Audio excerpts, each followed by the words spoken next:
పెళ్ళైనా పండగైనా వేడుక ఏదైనా పట్టు చీరల ప్రత్యేక వేదిక వారాహి సిల్క్స్.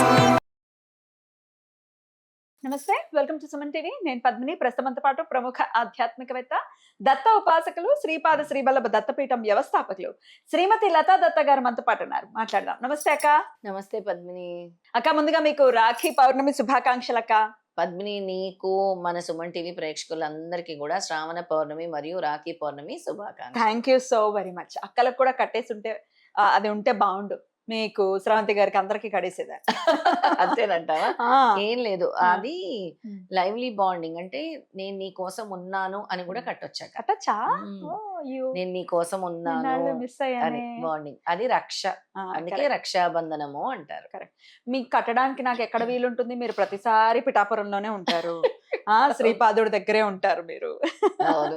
చెప్పండి, శ్రీపాదుడి దగ్గరికి వెళ్ళబోతున్నారు. అలాగే రాఖీ పౌర్ణమిని ఎలా చేసుకోవాలి, శ్రీపాదుడికి కూడా ఖచ్చితంగా కట్టాలి అని ప్రతి సంవత్సరం మీరు చెప్తూనే ఉంటారు. అవును. ఎలా కట్టాలి ఏంటి అవన్నీ ఒక్కసారి. గత 3 సంవత్సరాలుగా నేను పిఠాపురం వెళ్ళి శ్రావణ పౌర్ణమి రోజు శ్రీపాదుల వారికి రాఖీ కట్టడం జరుగుతుంది. ఎందుకంటే అదే పిఠాపురంలో స్వామి నన్ను అక్క, నువ్వు నాకు అక్కవి ఒక జన్మలో అని చెప్పారు కాబట్టి దాన్ని స్ట్రాంగ్ గా బిలీవ్ చేసి ప్రతి సంవత్సరం కూడా అక్కడికి వెళ్ళి స్వామివారికి వాసవి కన్యకా పరమేశ్వరి గుడికి ఊరేగింపుగా వెళ్ళి అక్కడి నుంచి మళ్ళీ రాఖీ తీసుకొచ్చి శ్రీపాదుల వారికి కట్టడం జరుగుతుంది. ఇక్కడ ఉండే వాళ్ళందరూ కూడా, దత్తభక్తులందరూ కూడా, మరి ఎలా మేము పిఠాపురం రాలేము అంటారు కదా. ఏం చింతించొద్దు, మీ ఇంట్లో చక్కగా శ్రీపాదుల విగ్రహం ఉన్నా, దత్తుడి పటం ఉన్నా కూడా ఒక రాఖీ తెచ్చుకోండి. చక్కటి రాఖీ తెచ్చుకొని అక్కడ స్వామి దగ్గర పెట్టుకొని పసుపు కుంకుమ అక్షింతలు, స్వామికి బొట్టు పెట్టి చక్కగా అక్షింతలు వేసి స్వామికి గోధుమ హల్వా చేసి పెట్టండి. అవునా? ఇష్టమా? చాలా ఇష్టం. ఇష్టమైంది గోధుమ హల్వా ఇచ్చేసి పెట్టేసి సిద్ధమంగళ స్తోత్రం 11 సార్లు చదువుకోండి. ఎందుకంటే అందులో ఆయన అక్క చెల్లెల గురించి ఉంటుంది. ఆయనకి ఆ స్తుతి అంటే ప్రాణం అన్నమాట. శ్రీ విద్యాధరి రాధ సురేఖ అని ఉంటుంది. శ్రీరాఖీధర శ్రీపాద అని ఉంటుంది, రాఖీ అని. అందుకే మీరు ఎవరైతే శ్రీపాదుల వారికి రాఖీ ఆ రోజు పడతారో సంవత్సరం అంతా శ్రీపాదులు వింటారట మనం చెప్పింది శ్రీపాద స్వామి. తప్పకుండా అన్నగా ఆయన రక్షిస్తారు అందరినీ. అన్నగా, తండ్రిగా, దైవంగా కూడా ఆయన రక్షిస్తారనమాట. అందుకని మీ అన్నయ్యకి రాఖీ కడుతున్నట్టు భావించి, శ్రీపాద మీరే మా కుటుంబానికి, నాకు కూడా రక్షణ, మీరే నాకన్నా అనుకొని రాఖీ కట్టండి.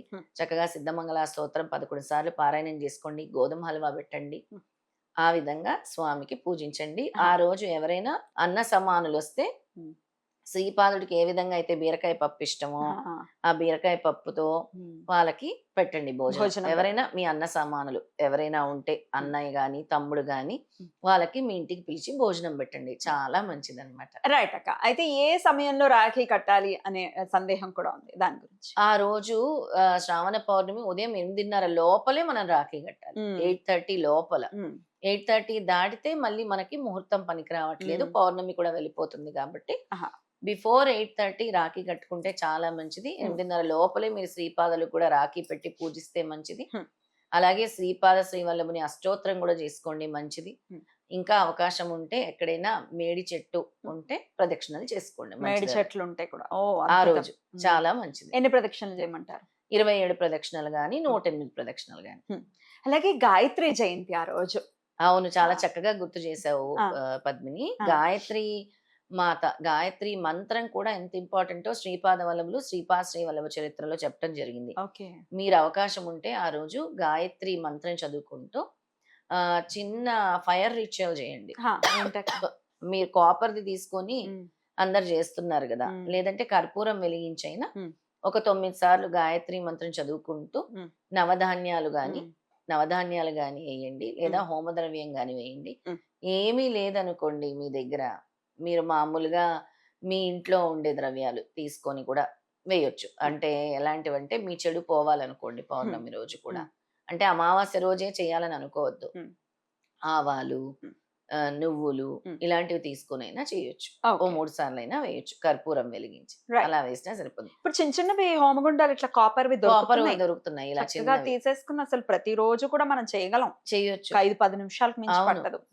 అయితే గాయత్రి మంత్రము 9 సార్లు గాని, 21 సార్లు గాని, అవకాశం ఉంటే 108 సార్లు గాని జపం చేసుకోండి. చాలా మంచిది గాయత్రి మాత జయంతి కాబట్టి ఉమ్. మనకి అసలు అన్ని విధాలా కూడా ఉమ్. అందరు దేవతల అనుగ్రహం కూడా ఒక గాయత్రి మంత్రంతోనే లభిస్తుంది. అద్భుతం అక్క, అలా కూడా చేసుకోవచ్చు. అలా కూడా చేసుకోవచ్చు. చాలా బాగా చెప్పారు. అలాగే ఆ రోజు అన్ని గుర్తు చేసేస్తున్నానని ఏమనుకోవద్దు. హయగ్రీవ జయంతి. చాలా మంచిది. హయగ్రీవ జయంతి. మీ పిల్లలకి జ్ఞానం రావాలంటే హయగ్రీవుని పూజించాలి. ఇక పౌర్ణమి చాలా విశేషమైంది కాబట్టి హయగ్రీవునికి సంబంధించిన స్తోత్రము జ్ఞానానందమయం నిర్మల స్ఫటికాకృతం ఆ. ఆ స్తోత్రం మీరు చదువుకోవచ్చు. హయగ్రీవుది చదివించవచ్చు పిల్లల చేత, చాలా మంచిది. అలాగే మహాలక్ష్మీదేవి పౌర్ణమి అన్న అమావాస్య అన్న మహాలక్ష్మీదేవిని స్మరించుకుంటే చాలా మంచిది. ఓం శ్రీం కమలవాసిన్యే నమః అని కూడా చదువుకుంటే. ఓం శ్రీం కమలవాసిన్యే నమః. బాగుంది నామం చాలా. ఓం శ్రీం కమలవాసిన్యే నమః అంటూ అమ్మని కూడా స్మరించండి, గాయత్రి మాతని లక్ష్మీదేవిని. ఓకే. అప్పుడు మీకు సంపూర్ణమైన అనుగ్రహం, అమ్మవారి అనుగ్రహం లభిస్తుంది. ముందుగా ఎవరికైతే ఈ డబ్బు సమస్యలు ఉంటాయో అవి తొలగిపోతాయి. రైట్. ఆ రాఖీని ఇప్పుడు శ్రీపాదుడి కట్టిన రాఖీని దాన్ని అలా ఉంచేయమంటారు అక్క? అలా ఉంచేయచ్చు. స్వామి పటానికి. ఇప్పుడు నా దగ్గర దత్తుడి పటం ఉంది, పటం దగ్గర కాళ్ళ దగ్గర పెట్టే ఉంచేయచ్చు. మళ్ళీ మర్నాడు తీసేయచ్చు. మర్నాడు తీసేసి దాచిపెట్టుకోవచ్చు, లేదా చిన్న పిల్లలకు కట్టొచ్చు.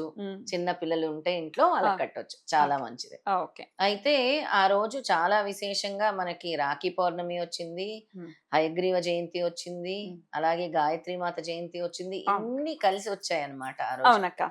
చంద్రగ్రహణం అన్నారు కానీ మన భారతదేశంలో చంద్రగ్రహణం లేదు.